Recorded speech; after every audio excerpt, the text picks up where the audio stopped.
العليم الحكيم رب اشرح لي صدري ويسر لي أمري واحلل عقدة من لساني يفقهوا قولي.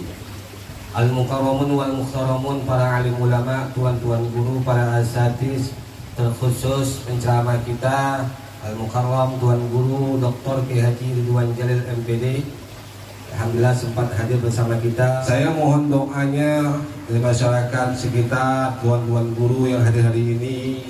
Saya minta doakan supaya selamat. Ini perdana berangkat haji dan minta kekuatan dari Allah SWT. Minta doakan selamat pergi, selamat pulang, bisa berkumpul lagi di sini. Pulang insya Allah kalau jadi tanggal 26 Mei saya berangkat, terbang tanggal 27 Mei ke Batam, pulang ke sini insya Allah tanggal 6 Juli. Mudah-mudahan Allah berikan saya haji yang mabrur, dan yang saya tinggalkan pondok pesantren serta santri-santrinya, keluarga dijaga Allah Subhanahu wa taala. Dan kami mohon juga pada masyarakat, selama saya berangkat haji, saya menitip pondok pesantren Al-Hupas ini. Lihat santri-santrinya, lihat guru-guru di dalam, mungkin ada sesuatu tolong dibantu yang bisa dibantu, tolong dijaga yang bisa dijaga. Itu harapannya. Bismillahirrahmanirrahim. Assalamualaikum warahmatullahi wabarakatuh.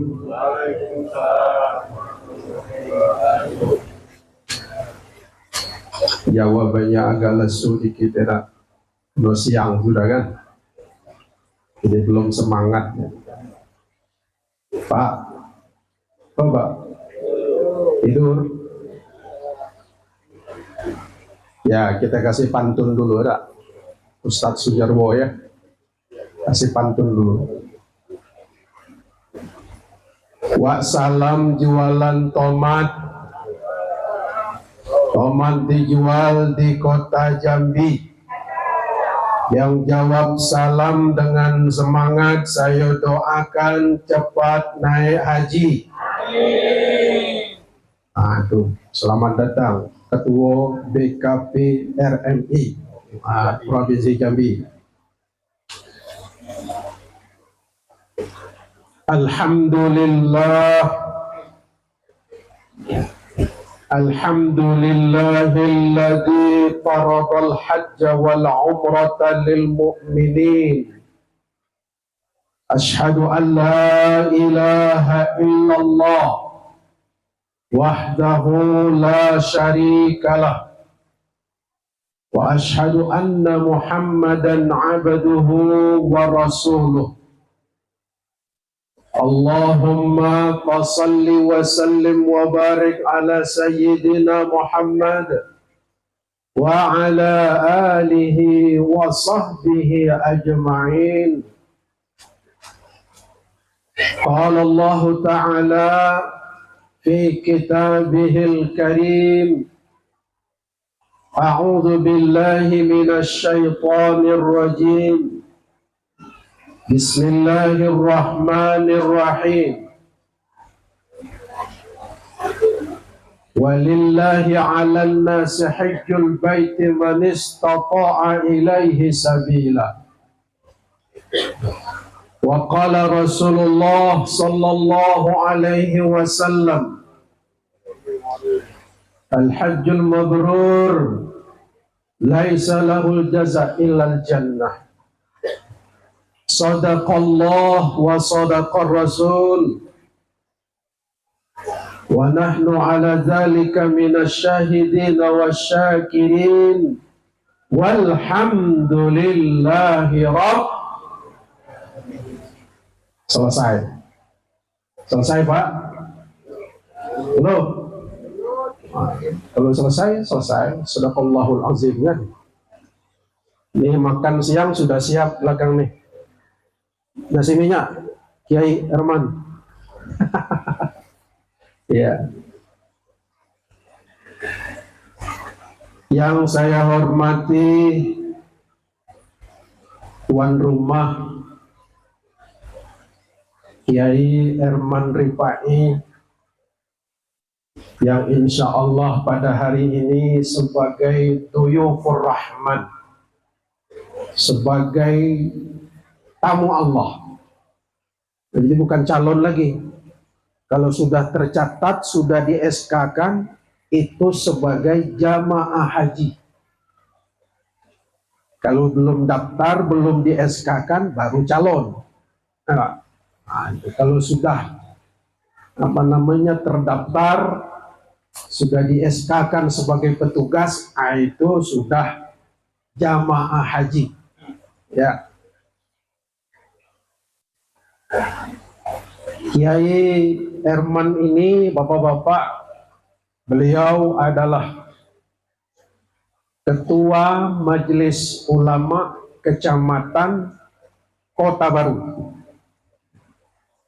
Dan kami yang hadir ini adalah para pengurus Majelis Ulama Provinsi Jambi, Kota Jambi, khususnya Kecamatan Kota Jambi. Ada Ketua Majelis Ulama Layangan, ya, Ustadz Alamsah.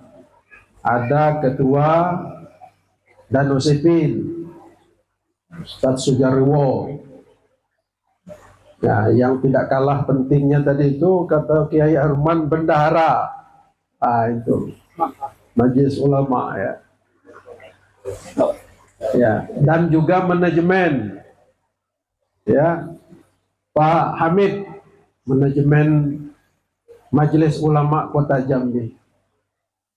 Juga yang saya hormati Pak RT, tuan-tuan guru, alim ulama, cerdik pandai, tua tenganai, bapak-bapak, ibu-ibu, hadirin sekalian yang dirahmati Allah, yang tidak bisa saya sebutkan satu persatu. Nah, karena kita sekarang ini sudah jam 11 lewat. Kalau sudah jam 11 lewat itu, nah, biasanya ikan sepat, ikan gabus, ikan lele lebih cepat, lebih bagus daripada batele-tele. Itu makanya kita tidak singkat, tepat, padat, ya kan? Ya, bapak-bapak, ibu-ibu, hadirin sekalian, saya diminta oleh Kiai Herman untuk memberikan ceramah dalam momen Walimatus Safar ini. Nah, di tempat lain saya juga ada undangan. Nah, tapi saya utamakan di sini. Kenapa? Karena beliau Ketua Majelis Ulama Kecamatan Kota Baru. Saya sebagai wakil Ketua Majelis Ulama Kota Jambi. Tentu kita tidak mau meninggalkan walimah ini. Karena ini saya pikir lebih penting daripada yang lain. Nah, gitu. Bapak-bapak hadirin yang dirahmati Allah Subhanahu wa Ta'ala, berbicara tentang Walimatus Safar Haji. Memang ibadah haji ini, bapak-bapak hadirin yang dirahmati Allah, adalah rukun Islam yang terakhir. Sebagai rukun Islam yang terakhir, maka dilaksanakan dengan syarat-syarat tertentu, tidak memaksakan diri. Tadi udah disebutkan, walillahi 'alan nasi hajjul baiti man istata'a ilaihi sabila, bahwa kewajiban melaksanakan ibadah haji itu kepada siapa? Orang-orang yang man istata'a.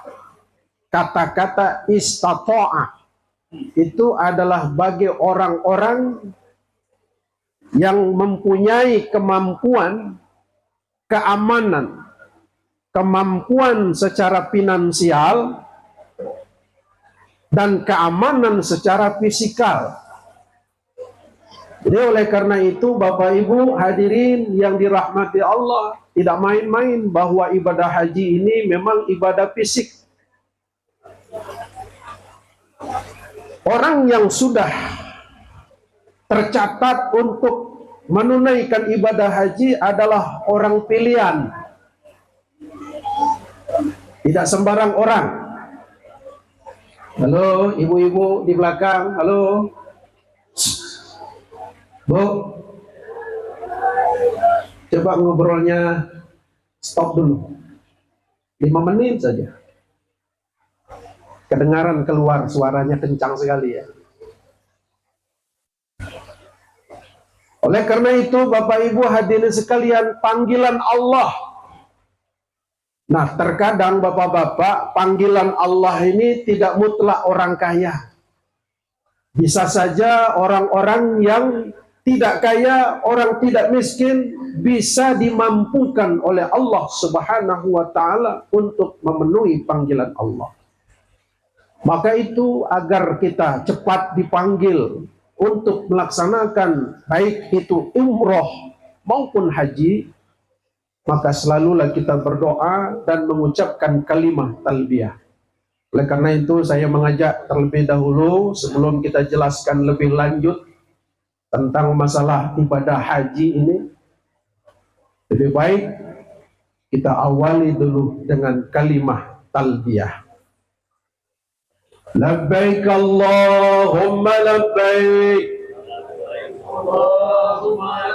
labbaik la syarika laka labbaik, innal hamda wan ni'mata laka wal mulk la syarika lak. Ayo bapak-bapak yang di belakang ikut bersama supaya kita juga yang akan datang dipanggil oleh Allah untuk haji dan umrah ya.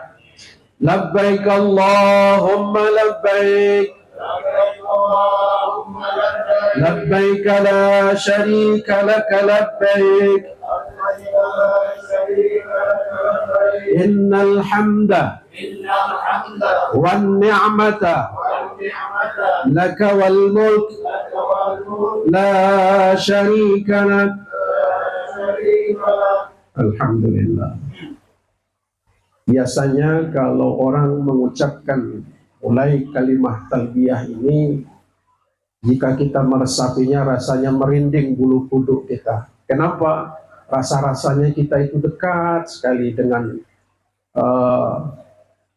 ibadah haji itu ya. Dekat sekali dengan Allah. Karena memang ibadah haji ini bapak-bapak, ibadah yang tidak ingin sekali seumur hidup. Tapi kalau sudah sampai ke Mekah itu berkali-kali kepengen, berkali-kali. Makanya dalam Al-Quran, dalam surah Ali Imran, mulai dari 95, 96, 97, Allah Subhanahu wa Ta'ala berfirman, Qul sadaqallah fattabi'u millata Ibrahim hanifa wa ma kana minal musyrikin. Inna awwala baitin wudi'a lin-nasi lalladhi bi Bakkata mubarakan wa hudan lil-alamin. Fihi ayatun bayyinatun maqamu Ibrahim wa man dakhalahu kana amina walillahi 'alan nasi hajjul baiti man istata'a ilaihi sabila wa man kafara fa inna Allaha ghaniyyun 'anil 'alamin.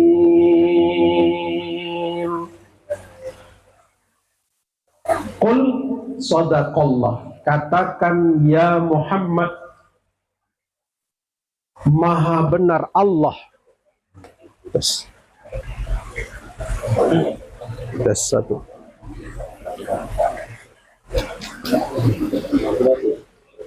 Tidak. Tes satu. Nah, tidak boleh disenggol nampaknya. Sudah? Tenang, ada sound systemnya ada. Ya. Qul sadaqallah. katakan ya Muhammad, sesungguhnya apa yang difirmankan Allah ini benar adanya. Nah, kata-kata di awal ini Bapak-bapak, maha benar Allah dengan segala firman-Nya ini merupakan taukid, penguatan bahwa firman-firman Allah dalam Quran itu benar adanya. Bukan main-main, bukan penipuan. Apa itu? Ya, fattabi'u millata Ibrahim hanifah. Nah, kata-kata fattabi'u dia fi'il amr. Ya. Ikutilah millahnya Ibrahim. Nah, kata-kata millah di situ dia adalah merupakan maf'ul. Kita mengartikannya millah itu adalah agama. Ikuti agamanya Ibrahim. Dalam ayat lain agama itu disebut dengan din. Inna dina indallahil Islam. Ada dua kata bahasa Arab, millah dan din. Sama-sama artinya agama. Ikuti agama Ibrahim, agama yang benar di sisi Allah adalah agama Islam. Ada dua ini Pak. Mana yang nak kita ikuti, agama Islam atau millah Ibrahim? Nah, kita perlu kita dudukkan Bapak-bapak. Kenapa Pak? Sekarang ini kalau kita melihat di Facebook, Twitter, WA, TikTok, banyak sekali penyimpangan-penyimpangan agama. Ada kelompok aliran sesat namanya Millah Abraham. Ya, perlu kita hati-hati nih, karena kami ini orang majelis ulama, jadi selalu minta dikonfirmasi oleh pihak kepolisian bahwa Pak ada ini berkembang di masyarakat kita Millah Abraham. Satu ajaran paham yang kembali kepada agamanya Ibrahim. Tak perlu semayang, tak perlu puasa, karena millah Ibrahim. Karena pesan dan kewajiban puasa baru muncul pada zaman Nabi Muhammad. Menurut mereka. Yang lagi viral sekarang ini adalah film bid'ah. Bapak tahu, Ibu tahu film bid'ah? Bagaimana seorang walid ya kan dipertontonkan terjadinya penipuan berkedok agama.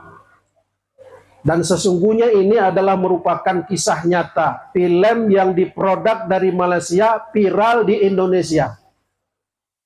Ada nonton Pak? Ada nonton?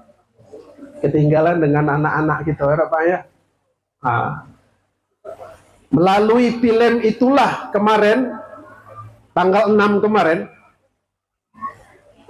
terjadilah di pondok pesantren pelaporan terhadap pimpinannya,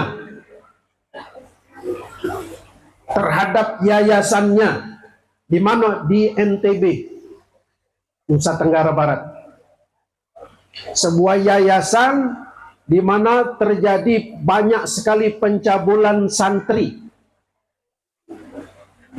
Masya Allah, Bapak-bapak. Kenapa?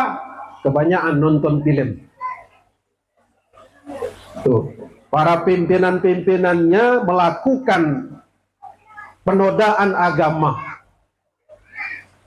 Nah, sekarang diproses, Pak. Itu, Pak, di NTB. Jangan kita pikir di Jambi tidak ada. Nah, gitu. Sebelumnya kan sudah terjadi itu, Pak. Sama-sama kita paham kan. Bagaimana seorang kiai mencabuli anak santrinya. Inilah orang salah kaprah dalam beragama. Nah, maka oleh karena itu Pak, kejadian semacam ini, pencabulan, berkedok agama, kemudian ya atas nama agama, lalu seorang walid ya kan memerintahkan kepada pengikut-pengikutnya untuk minum air cuci kaki seorang walid, seorang kiainya. Minum air cucian kaki, Pak. Kemudian mencabuli pengikut-pengikutnya yang cantik-cantik. Itu dalam film itu. Dan ini banyak sekali, Pak. Di Jambi ini juga ada kejadian semacam itu. Saya pernah, Pak, menggerebek sekelompok ajaran. Namanya Tauhid Kolbi. Bahwa sholat itu tidak ada rukuk dan sujud. Kita gerebek, lalu kita tangkap, kita interogasi. Dan gurunya diakui sebagai nabi. Bayangkan itu, Pak. Di Jambi, Pak. Di Jambi. Jauh sebelum itu kita kenal dengan Ahmad Musaddiq yang tadinya mengajarkan agama Abraham, millata Ibrahim, dengan kelompok Gapatar. Lalu Ahmad Musaddiq mengaku sebagai nabi. Masih ingat, Pak, Ahmad Musaddiq? Kelahiran Jakarta. Dia menerima wahyu katanya di Gunung Sindur, Bogor. Lalu kemudian dia mengangkat sebagai nabi. Nabi kelahiran Jakarta. Awas, hati-hati, nabi lahir pula di Kota Baru. Ya. Nah, gitu. Terus di Pantai Losari beredar, berkembang agama baru namanya agama Jasun, agama Jawa Sunda, menyebar sampai ke Lampung, sampai pula ke Jambi. Agama Jawa Sunda banyak pengikutnya, aneh bin ajaib, banyak pengikutnya, orang-orang pintar, Pak. Ada yang profesor, ada yang doktor, ikut bergabung agama Jawa Sunda. Siapa nama nabinya? Tugimin. Mohon maaf yang namanya Tugimin. Tidak sengaja itu ya. Nah, gitu. Kenapa? Karena kita harus sampaikan. Nabi Tugimin, Pak. Kalau nabi kita Muhammad Sallallahu alaihi wasallam. Kalau nama Nabi Muhammad enak, baca selawat enak. Ya, Ustaz Alam Sah ya. Allahumma salli ala Sayyidina Muhammad wa ala ali Sayyidina Muhammad. Enak, Pak.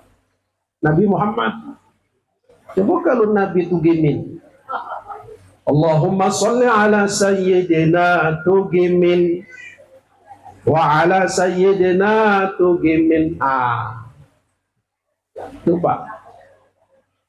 Ini banyak, Pak, menyebar. Hati-hati kita. Nah, itu makanya dalam ayat ini penegasan qul sadaqallah, ditegas lagi. Fattabi'u millata Ibrahim hanifa. Kata millah dengan agama walaupun sama artinya tapi konteksnya berbeda. Millah itu lebih ya khusus kepada agama yang dibawa oleh Ibrahim. Tapi kalau din adalah sifatnya umum. Bisa saja agama Kristen, Hindu, Buddha, kata din. Maka itu inna dina, agama yang diterima Allah itu hanya satu. Agama Islam. Kalau millah boleh saja. Ya, mau millah Ibrahim, millah siapa? Karena apa? Karena dia khusus kepada nabinya masing-masing. Ada Nabi Isa, Nabi Musa, dia punya millah, bawaan, adat istiadat dan ajaran masing-masing. Tuh. Fattabi'u millata Ibrahim hanifa wa ma kana minal musyrikin. Sesungguhnya Ibrahim itu bukanlah dari golongan orang yang musyrik. Gitu.